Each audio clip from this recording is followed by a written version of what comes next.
Good morning, church. It is great to be with you here this Sunday. We just want to extend a special welcome to those of you who might be new to our stream and our church. If you are and want to know more about what's happening at the Olive Branch, I'd encourage you to go over to tob.ca and then scroll down. You're going to see a welcome video from Pastor Ken. Click on that video and he'll welcome you to the church. And then below that is a little button you can press, and that is going to allow us to send you e-blasts. And it's not spam or anything like that. It is just important updates to keep you up to date with what's happening at the church. Many of us, too, as we come online and we come week to week, have things that might be difficult and might be hard. And I recognize that there are so many of us that come to church with things to give over to God. And so I just want to encourage you with this verse from Ephesians 1. Be imitators of God in everything you do, for then you will represent your Father as his beloved sons and daughters, and continue to walk surrendered to the extravagant love of Christ. For he surrendered his life as a sacrifice for us. An amazing picture of us from Ephesians and Paul to walk as imitators and to recognize that we've been bought with a price and an amazing gift that Jesus has given us. And so if you have anything you need to give over to God, we just encourage you to do so. And we do hope that this service, worship, and sermon is a blessing to you. We hope to see you here next Sunday.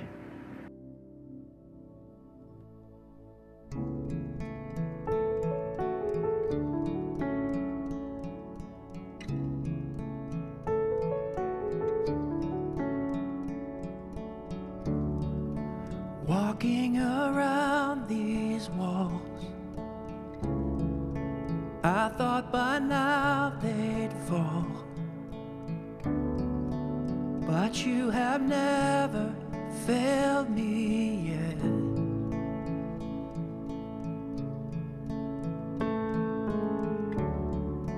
Waiting for change to come,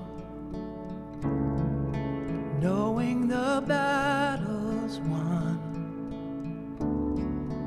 for you have never failed me yet.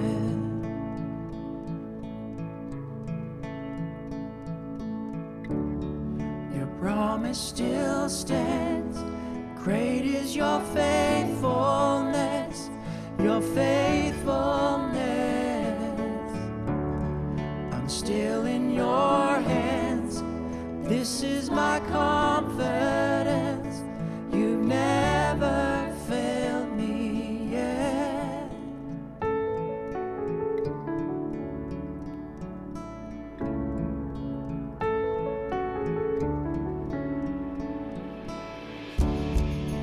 I know the night won't last, your word will come to pass. My heart will sing your praise again.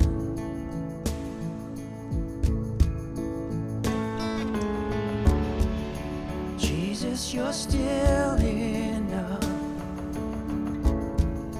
Keep me within your love. My heart will sing your praise again.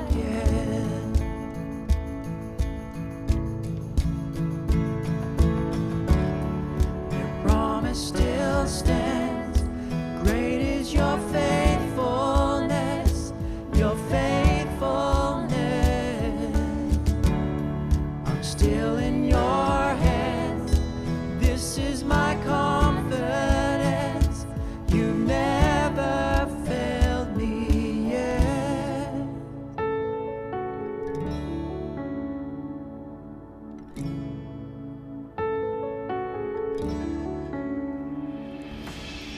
I've seen you move the mountains, and I believe I'll see you do it again. You made a way where there was no way, and I believe I'll see you do it again. I've seen you move the mountains, and I believe I'll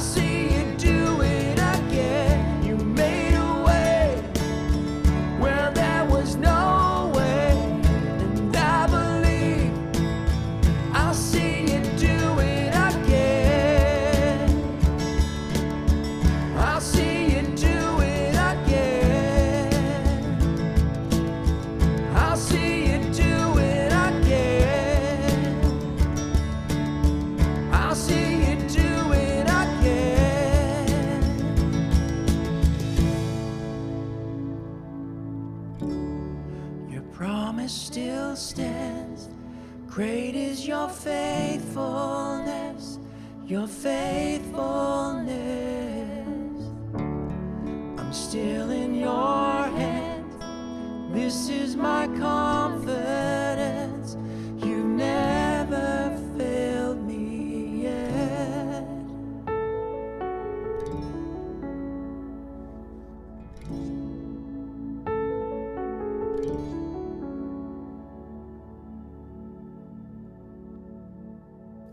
So today is Valentine's Day. I wore the only thing that resembles red in my wardrobe in honor of Valentine's Day. So I hope you have a great day and you find love and romance and all the other things that are supposed to happen today.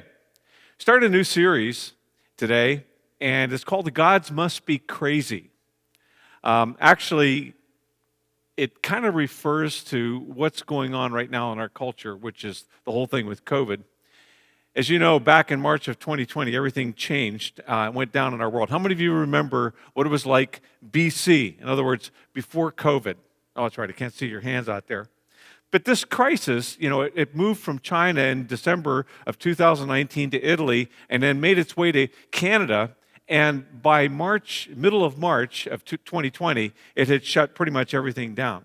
Now, what makes this pandemic that we're in different than any other is that, first of all, the whole world knows about it. Like, the knowledge is there all the time on our screens. It's on people's cell phones. It's all over the world. Everybody pretty much knows what's going on. The other thing that's different about this is that it has really shut everything down. Like, it has shut everything down. And there's a lot of fear. People are concerned about their future, concerned about their finances. They've been isolated. And then when you get isolated with fear being pumped into your home, it creates all kinds of crazy things. The issues have created mental health issues, addictions. I mean, all of this stuff is kind of at record levels right now. Now, here's what I know. I know that some of the things that COVID has shut down, it shut down the financial world for at least to some extent, and entertainment and travel and success and work and education. These are all good things. But unfortunately, in our lives, they can become gods, where we actually serve these things. And the point in this whole series is that life has a way of judging the gods that we serve. And that's something that we need to, take into consideration and think about, because we're always tempted to make gods out of things, to make idols out of things. And the tragedy, you see, these are all good things. Travel, success, work, finance, money. These are all good things. But when you make God out of a good thing, which tragedy can result in that. You see, if you trust in one of these things and you're hoping that it's going to save you and it's going to rescue you and it's going to bring you hope and happiness and all the things that you want for your life, it's going to be a tragedy because it can't deliver. None of the gods can. The premise of the Bible is that God laid the foundation for what he was doing through the nation of Israel. And the whole Old Testament talks about that nation. It talks about how God was working in them, how God was speaking to them through the prophets. But the foundational issue that created the nation was when God released them from slavery. About probably close to 2 million of them. They were in slavery in Egypt. Now, they'd been there for 430 years. 430 years before, Joseph had, through a whole series of circumstances, become prime minister of Egypt, actually from being a slave, sold as a slave there. And so he brought his whole family there to live. And of course, the Pharaoh welcomed them. He was giving them some of the best land in the nation and so on. And so they were there for 430 years. But they multiplied. Like, there were lots of them. By the time that Moses came along, there probably were somewhere around 2 million of these people. And what happened is, with this population explosion, Pharaoh had a problem in his hands, because he realized that if any nation came and attacked them and the Israelites were to join that nation, they'd be in trouble. So he enslaved them. And he was trying to cut the population back. The first thing he said to the midwives was to kill the babies when they're born. And midwives instead protected the babies. And so then he ordered all the families to take their firstborn male, to take the male babies that were born into their families and to throw them into the Nile. Now, the Nile, you see, was the great goddess of Egypt, because the Nile provided all the things that kept Egypt going, transportation and irrigation and all these different things. And of course, waiting in the goddess of the Nile were Nile crocodiles. And of course, they would feed on these babies. Well, there was one mom who decided that she wasn't going to do that. She put her baby in the Nile, but she made the little boat out of reeds for this baby, put it in the Nile there among the bulrushes, and then had her daughter Miriam watch that. Okay? So when Pharaoh's daughter came down to the Nile River to bathe, that was her act of worship, her devotions for the day, she heard this baby crying, and her servants went over and got the baby and so on, and she pulled him out, and she decided that she was going to adopt this baby and gave him the name Moses, which means pulled out of the river. And of course, what they had no idea was that he would eventually pull the nation out of Israel.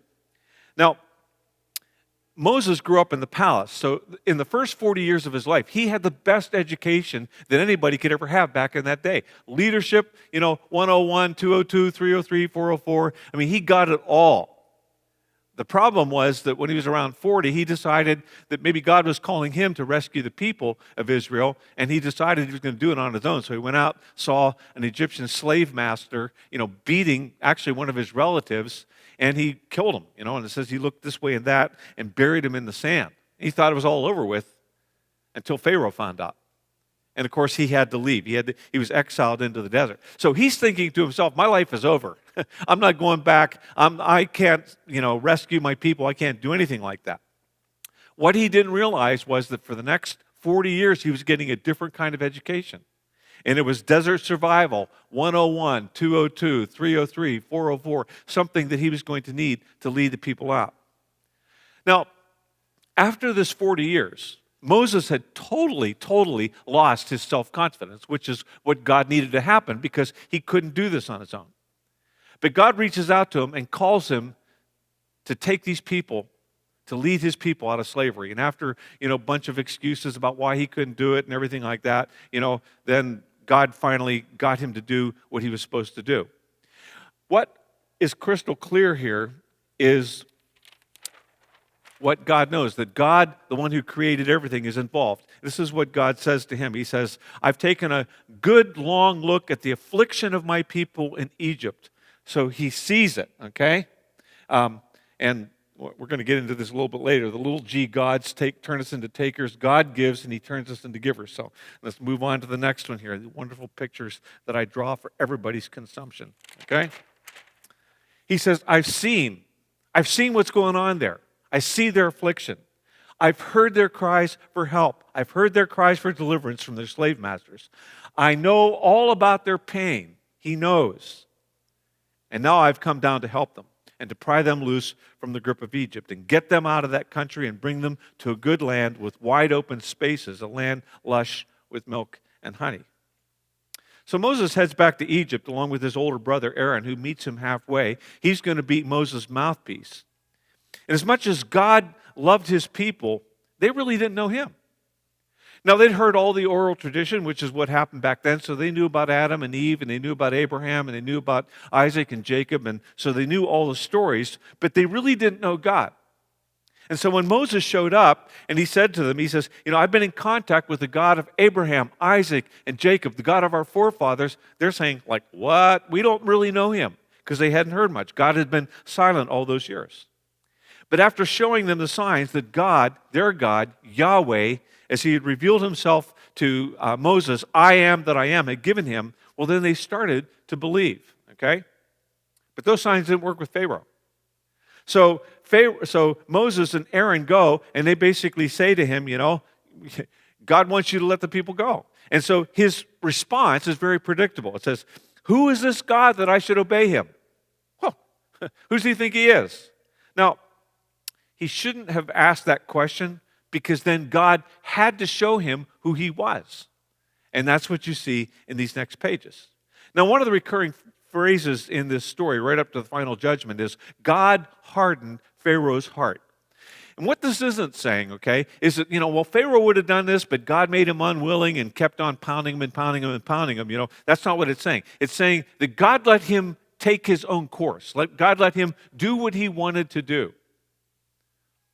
And by the way, if you're ever thinking, well, God won't give me what I want, sometimes that's his gift to you. He doesn't give you what you want because he knows that it's going to lead down a road that you don't want to be on. So for Pharaoh to flip God off and all these things made it a very dangerous path for him. And that's what we see all through the story. And I'm just going to kind of go down through all these strikes. First, there was strike one. God turned the Nile to blood. Pharaoh goes down for his morning devotions down at the Nile River, to meet with and bathe with the goddess of life, the Nile. And it seemed evident to all of them that, the Nile must be a god because she kept Egypt alive, And so, for that to continue to happen, she should be revered and worshiped. So Moses and Aaron interrupt this little devotional time and said, the God that we serve has politely asked you to let his people go. And since you refuse to listen, well, the Nile is going to get judged. And they touch the Nile River with the staff of God. And of course, it says it turns to blood. And what's interesting is life becomes death. Everything in the Nile died. The fish died and everything like that. And still he wouldn't let them go. So strike two, Moses comes again.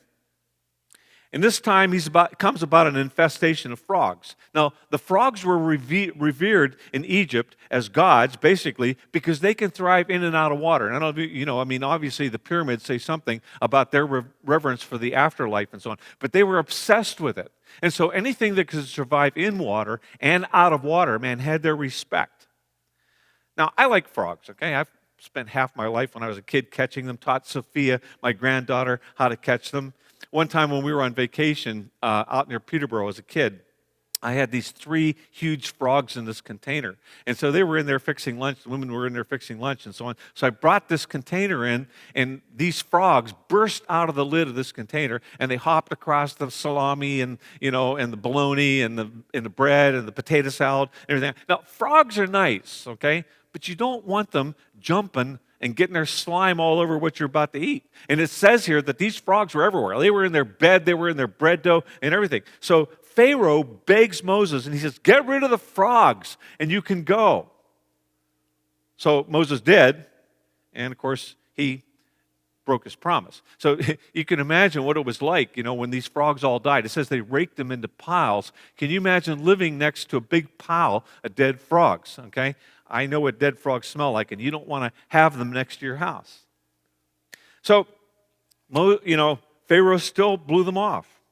So then they came, and they touched the dust that they had. So there was a judgment on the dust, on the dirt that actually grew their food. They touched it with the staff, and it turned into gnats. Now, you can translate that in our world, black flies. Last spring we had a whole bunch of black flies out near our place, and I'm telling you, they swarmed all over the place. So imagine a swarm, like not just like a few here and there, but a swarm of black flies or mosquitoes and just hounding you, okay? So they called this the finger of God. In this case, it was the finger of God pointing to Pharaoh and saying, you got to let these people go. You need to stop what you're doing. But he didn't. Now, strike 4 was the flies, okay? Now, again, flies are kind of gross things, And back then, they revered the flies because it looked like they just kind of came out of nowhere, especially out of dead stuff. I don't know if you know this, okay? This is kind of gross. But flies lay eggs, and they didn't know that eggs were being laid. All they could see was that the maggots crawled out of this stuff, and then they kind of came out as flies and would fly away. And they're thinking, wow, life from death, this must be really cool. So Moses followed Pharaoh down to the river for his morning devotions again, and he basically says, so you think flies are special, your land is going to be full of them. And the land was swarmed with flies. Now, this is where God, first of all, made a distinction between where the Jewish people, the Israelites, lived and where the Egyptians were, because they didn't have any flies at all. And they're like, ain't no flies on me. Well, that applied to them. Now, you can just imagine dead frogs, okay? You can understand why flies would come out of them and so on. And he basically, Pharaoh says to Moses, go worship your God, but, don't go too far. And by the way, pray for me. This is interesting. This is the first sign that his heart might be opening just a little bit. And so Moses says, okay, well, I'll pray for you, but don't mess with this. Don't play games with God. Well, that's exactly what he did. Moses prayed, flies left, and he kept on going. Strike 5 was the livestock. Now, it's very likely that this could be some form of anthrax and so on that infested their livestock. And if you know anything about the ancient gods and so on and how people worship, almost all of them had some kind of a bull god or a cow god. They had names for them and so on. And they worshiped them because they were symbol of power, they were symbols of prosperity, and so on, and fertility. By the way, if you were to go on Wall Street, they've got a big bronze bull there because a bull market's good, right? In some respects, I think we still worship cows.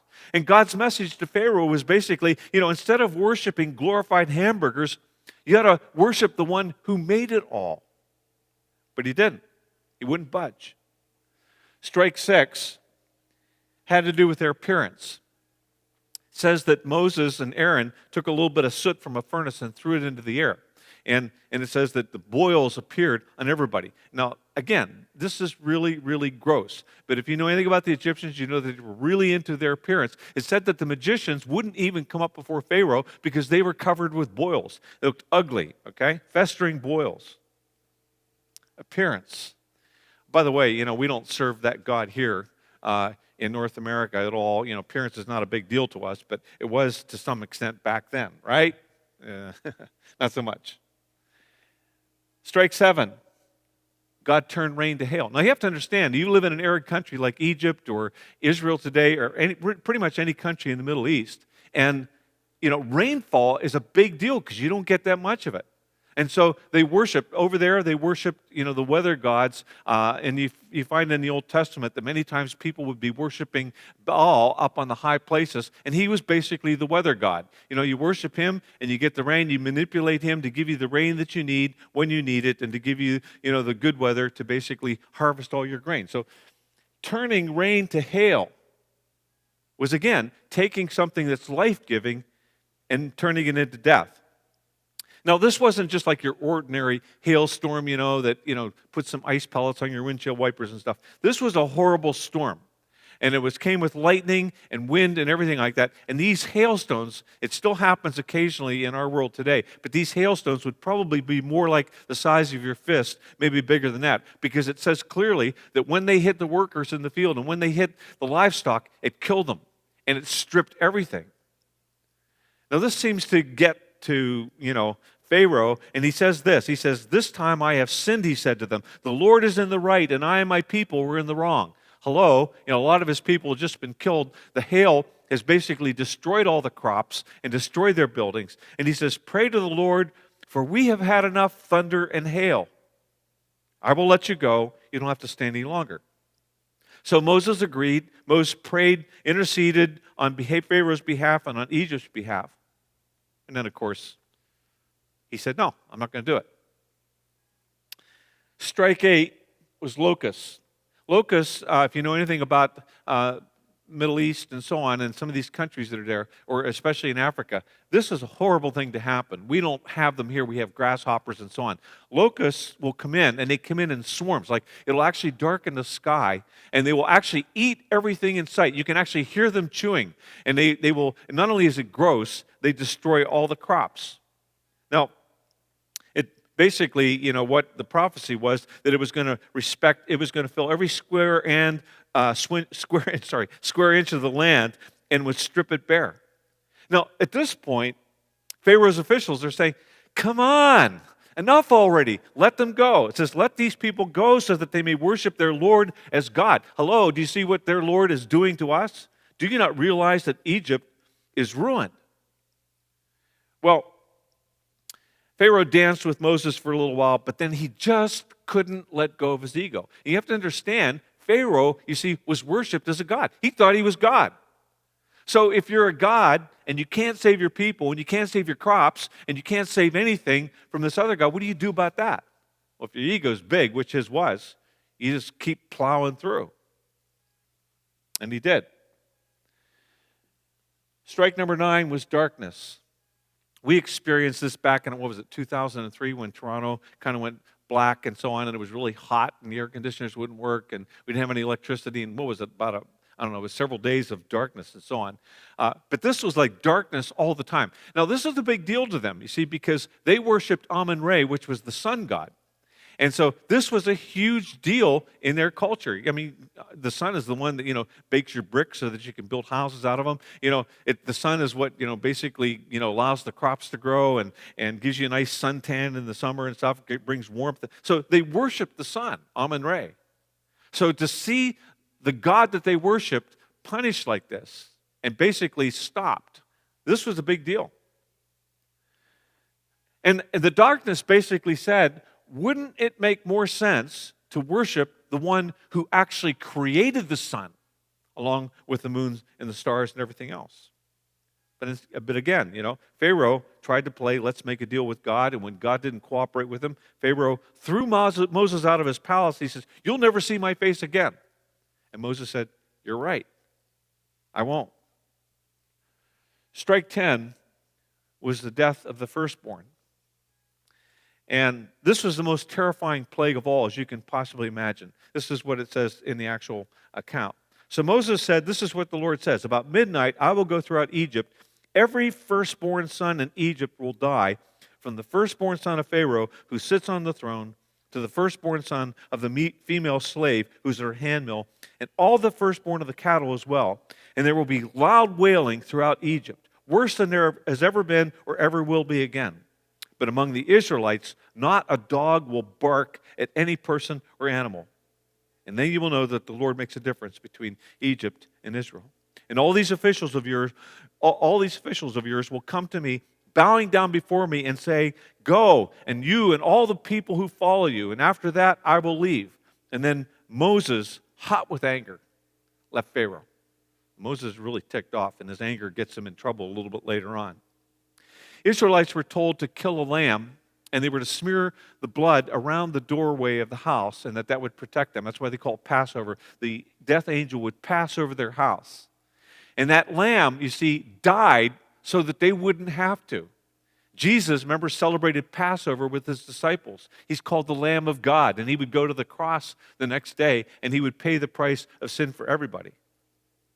So it says, the account tells us, that night at midnight, the Lord struck down all the firstborn sons in the land of Egypt, from the firstborn son of Pharaoh, who sat on his throne, to the firstborn son of the prisoner in the dungeon. Even the firstborn of their livestock were killed. Pharaoh and all of his officials and all the people of Egypt woke up during the night, and loud wailing was heard throughout the land of Egypt. But there was not a single house where someone had not died. Interesting choice of words, isn't it? It says here, and I just want to show you this because I want to come back to the power thing. It says, Pharaoh woke up. He woke up. And you see, this is the big question for most of the people in our world. What is it going to take to wake us? What's it going to take to wake you up so that you see God for who he really is? Pretty important question. Well, they were basically thrown out of the land. They were, told to leave, and so they gathered up everything. And if you remember, they didn't have enough time to basically put leaven or put yeast in their flour, so they ate flatbread, and they, did exactly what God had told them to do. And then the last strike, and I know this isn't most books, but the last strike was number 11, the power. What happened is they left, and then Pharaoh kind of pulled a temper tantrum, and he said, we're not going to let them leave. He's judged everything here. He's created a mess and so on. I lost my firstborn son, and the land is destroyed. So we're going to go after them. We're going to capture them, and we're going to bring them back. Now you think, duh, what are you thinking? Okay? God just killed your son. God just killed every firstborn in Egypt. Why would you think that this is something you could get away with? So anyways, the people of Israel, they got trapped between the Red Sea and the mountains. And of course, Pharaoh's coming after them, and he's got his chariots, his whole army coming after them to take them out. So God basically makes a way through the Red Sea, or Yam Suf as it's called, and so that they can actually escape. So they get out to the other side. And Pharaoh and all of his army think, well, they can just take that same path that God made for the Israelites, and they can use that path to go and kill them all. Well, they get down in the middle of it, and of course, God closes things up, and they die. Now, this is a big deal because the whole army gets taken out, all the chariots and everything like that. You can just imagine what would happen if, we hear in the news the next, tomorrow that, all of the aircraft carriers from the United States, all their destroyers, everything that they have, all their planes, all their missiles, everything is taken out, and all these dead army people and Navy people are floating up on the shores all over the world. That'd be a big deal, right? And what God was doing was he was basically saying, do you have to be powerless before you realize my power? God judged the most powerful nation in the world of that day and stripped them of their army. Now, some of you are thinking right about now, come on, Ken, we see this movie every year on TV at Easter, why do you have to go through the whole thing? Well, it's because, you see, God was judging the little gods of Egypt, the things that they trusted, the things that they put their hope in. The things that they thought would save them if they, fed them enough grain and burned enough incense and bowed to them enough time. And our main problem is that the good things that we enjoy in life, things like money, things like entertainment, things like travel, things like love, all these things, we have the capacity to turn them into little gods. And we end up worshiping them. See, here's the deal. I'm going to tell you how you know what a little g God is in your life. And you just have to be honest about this. The little g God is what you give ultimate worth to in your life. See, God is the one who gives us all the gifts that we have. He gives us everything that we have. But sometimes when it comes to, when we look at our schedules and we look at the time of the attention and the sacrifices that we make, we actually are making our sacrifices to something else and kind of flipping him off and saying, I'll go visit him on Sunday. What is it that you make your sacrifices for? Everybody makes sacrifices. What is it in your life that you flip God off to get it? This happens especially when it comes to love, and we think, well, I'm just going to ask God, I'll put him in my back pocket, until I'm done dating this person and hooking up or whatever I'm doing and so on. And then I'll just go do what I want, and then I'll invite him back in. That's a God. What do you break your promises for?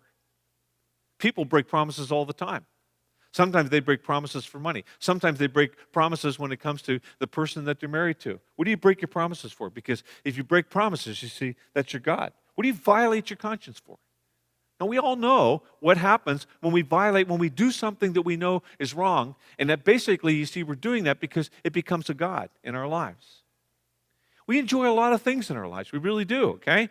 Success and friends and love and sex and influence, and I could go down through all these things. These are all gifts from God. A little g God is something that you basically put before God. Just imagine if you're a parent, that you give your kid the gift that they've always wanted, and they use that gift, and they basically flip you off. They don't want to have anything to do with you. You gave them the gift. That's a problem. Valentine's Day, right? What happens when you make love, and so let's just spell it the right way for what it is, because it's not God's love, it's just love, okay? The center of your life. Whether it's, meeting someone or hooking up with somebody or finding a guy or a girl, being desirable, being hot, when you make it the most important thing in your life, you think you're going to find love? You think you're going to find the way that God wants it to be? I'll tell you, I've seen it. People who do this kind of stuff, when you make this into a God, it has a way of destroying your life. And we do it because we think we can get away with it. We think, well, I'll get what I want, and then, then I'll do something else when it comes to God. It just doesn't happen.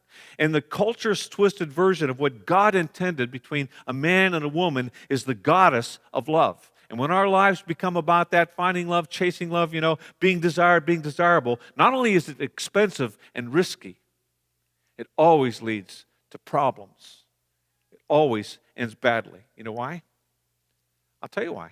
It's because the God of all love, the God, of real love, wired the universe up that way. You can't defy that. To put him second to something that he created isn't just dumb. It never works. Life judges the little g gods that we put before him. So let me just make it even more clear. To serve, to prefer, to cater to bow to follow any little g God will always lead to sadness and regret if you follow it far enough. See, the whole thing in idolatry, where God says, don't make any other gods before me, that is actually the main command. Most of the other 10 commandments are part of basically, idolatry. Now, let me kind of give you, for instance, here, okay, in terms of how we take things out of context and how they destroy us. I don't know what you know. I don't know if you know what Welch's is. Welch's is basically kind of the AA version of wine. In my case, it was kind of the Pennsylvania legalistic church version of wine. So we're just going to put it up here. So is there something wrong with wine? Is there anything bad about wine? Well, some of you might say yes, but Jesus one time created somewhere between 120 and 180 gallons of it for a wedding, He drank wine. They called him a drunkard, even though he never got drunk, and so on. So wine is amoral. It's one of the gifts that God gives to it. But when you focus on it, if you use it to make you feel better about life, if you use it as an anesthetic for your pain, or use it to solve your relational problems, what happens is you get addicted to it, and it will eventually steal everything from you. See, little g gods take, and they turn us into takers. God, the real God, the true God, He gives, and He turns us into givers. And here's what you need to know, and this is not a little deal.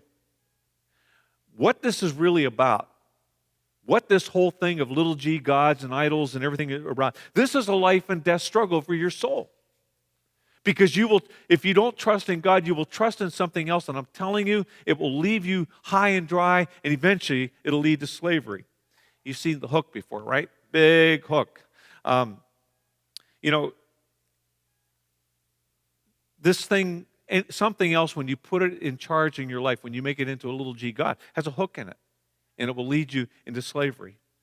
In the light of COVID-19, the story of the Israelites, and the fact that life has a way of judging the gods that we serve, do you want to know if you're serving a false god? I would think you'd want to know. Because, see, little g gods, false gods, they can't serve you. They can't help you. They don't care about you. They don't know about you. They don't listen to you. And if you wait until it's too late to do something about it, after you've sacrificed a whole bunch of stuff to it and giving your life to it, you will have nothing to show for your worship. And it can steal your soul. Why the plagues? You see, I don't think God was just pounding the Egyptians, for the heck of it, just to kind of make them miserable and everything like that. I think He was trying to show them that the gods they were placing their trust in couldn't save them and couldn't help them when they needed them. Did it work? No. See, Pharaoh saw these signs. He saw some very scary signs. He saw for a fact that God was who He said He was, I am that I am, and His power dwarfed anything he'd ever seen. That He could take out the sun, He could take out the country, and his arrogance took him down because he wouldn't admit who was really God. And I'll tell you, if we are not careful, we are vulnerable to that same kind of deception. And here's my fear, okay? If the fact of COVID-19, you have to understand, COVID-19 is a little tiny virus that you can't see. If it can shut down everything in our world, well, that ought to be a clue to our own vulnerability, shouldn't it? Shouldn't it be a clue to the powerlessness of the things that we love and trust in? Israelites, it's interesting when you look at the history as it goes on, they saw the power of God. I mean, they saw it clearly. It was like right in their faces. A lot of times people say, God, just show up, just do something magnificent and I'll believe in you. They saw that every day.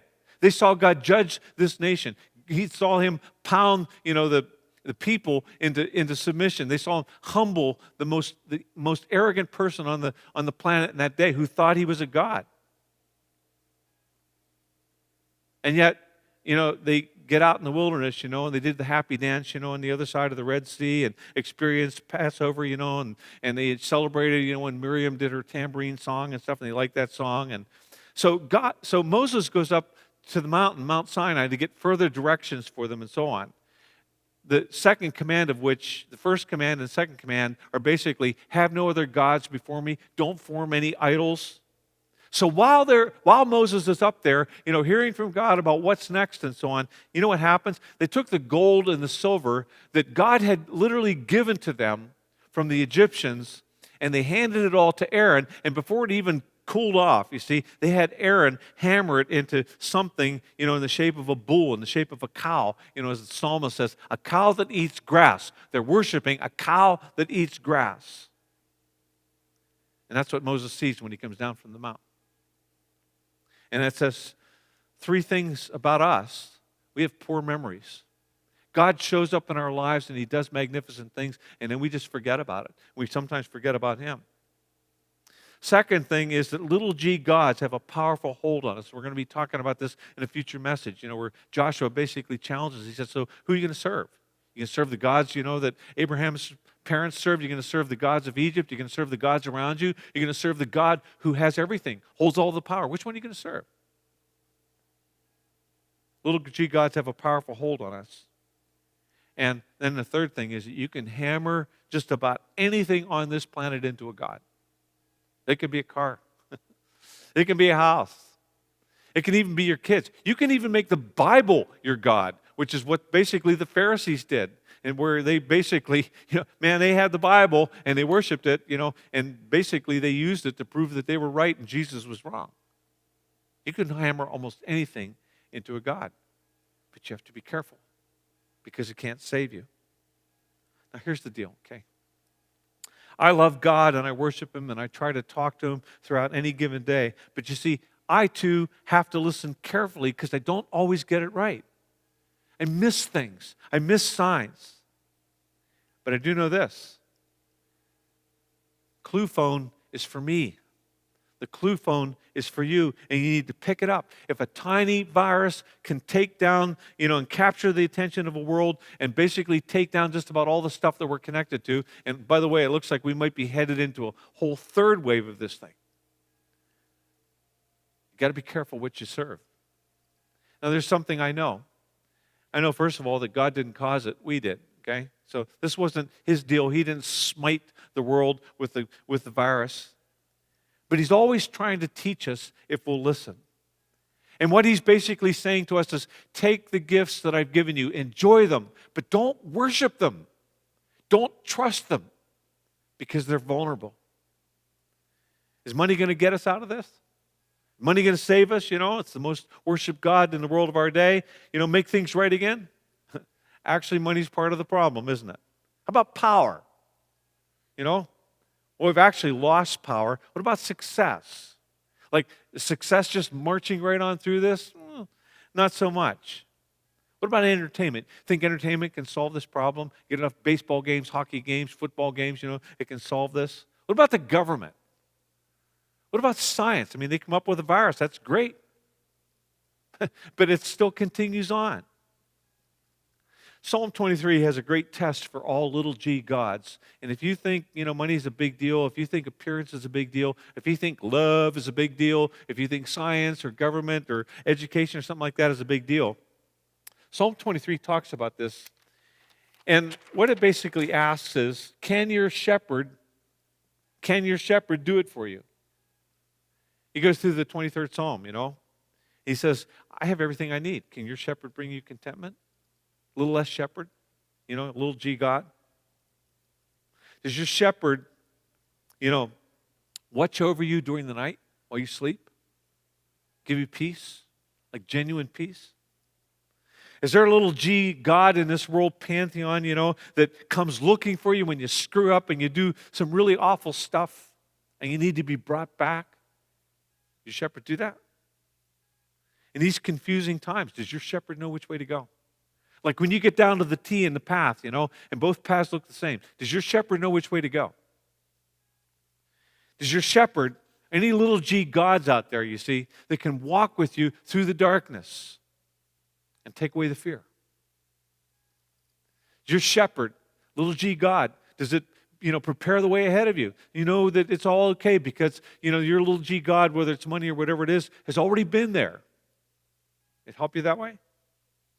Any little g gods, that know how to get home, know how to bless your life and fill you so full of love and goodness that it spills all over the path and spills all over the people around you. There's no little g God that I know of that can do that. No little s shepherd. Jesus made the comment, he says, all these other shepherds, they come to steal, kill, and destroy, but not me. I came to bring life. Do you believe that? All the little g gods and little s shepherds live under the watchful eye of the God who made them, and they're gifts, not gods. Get that? They're gifts, not gods. And his judgment on all the little g gods, all the little idols that we serve, is an act of mercy and grace. Because if you're going to trust in a God, you want it to be a God who knows what's going on, a God who listens to you when you call, a God who sees the pain that you're in, and a God who will show up when life gets awful. Let's pray. God, I would just pray that you would help us to serve you, to give up all the little g gods that we're tempted to follow after and make sacrifices to and try to worship in the shadows of life. Help us to put you first. Help us to understand what counts. Help us to not fritter away our lives serving something that just takes from us and eventually takes us into slavery. Help us to see you. Help us to serve you.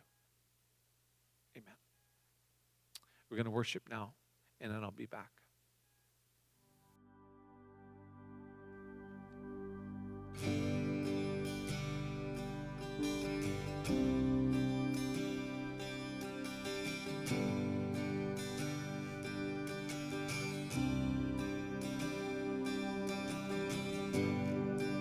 Worthy of every song we could ever sing, worthy of all the praise we could ever bring, worthy of every breath we could ever breathe. We live for you.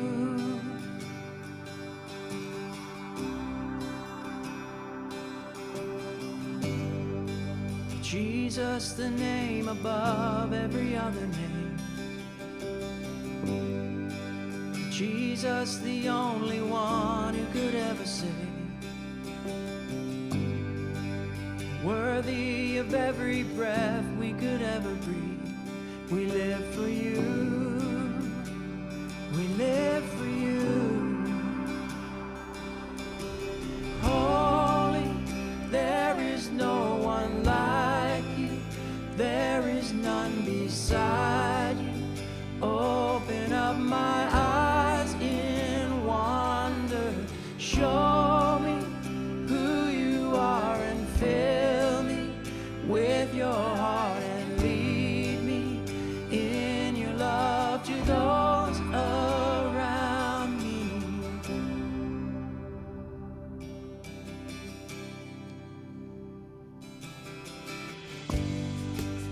Worthy of every song we could ever sing, worthy of all the praise we could ever bring,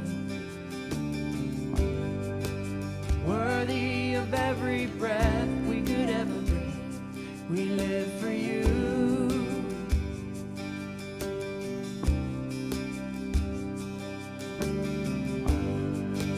Jesus, the name above every other name.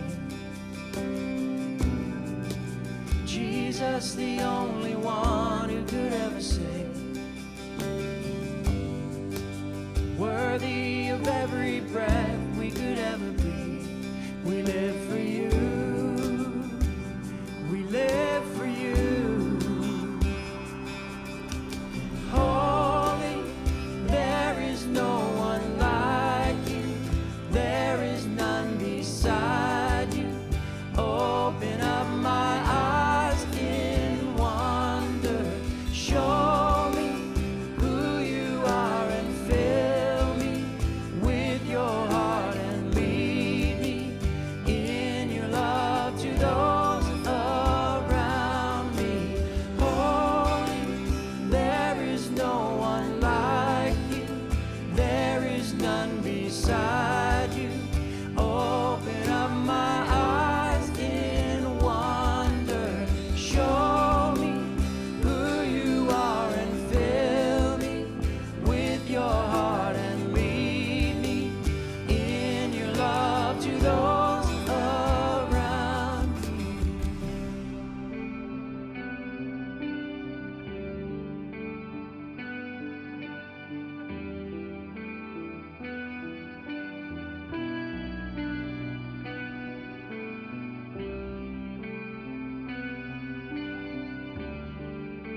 And so,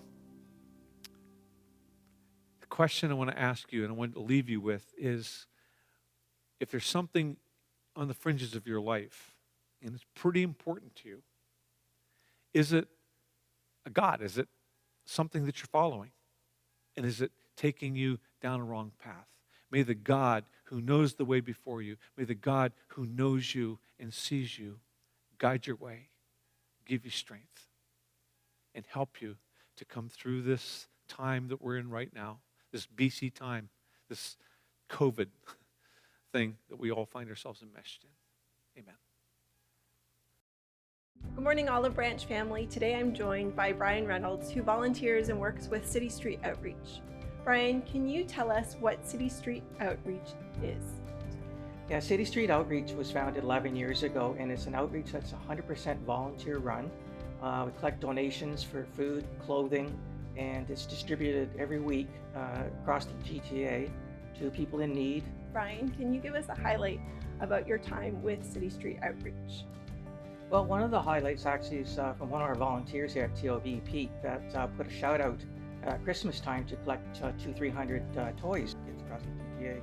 And actually it turned into 2,000. It was a mountain of toys that were distributed throughout the GTA, which blessed a lot of people at Christmas time. This month you're doing a big fundraiser for City Street Outreach, but how can our church family support the work that you're doing? Yeah, I'd just like to encourage as many TOBers to go on to cnoy.org and go to Stouffville and hit donate. And we're looking for funds or people to sponsor the event, and to just come on out and have fun virtually this year, and help us to raise money to hit our $20,000 goal. Thank you, Brian, for joining us this morning. If you're interested in learning more about City Street Outreach and supporting them with their February fundraiser, you can go to citystreetoutreach.org.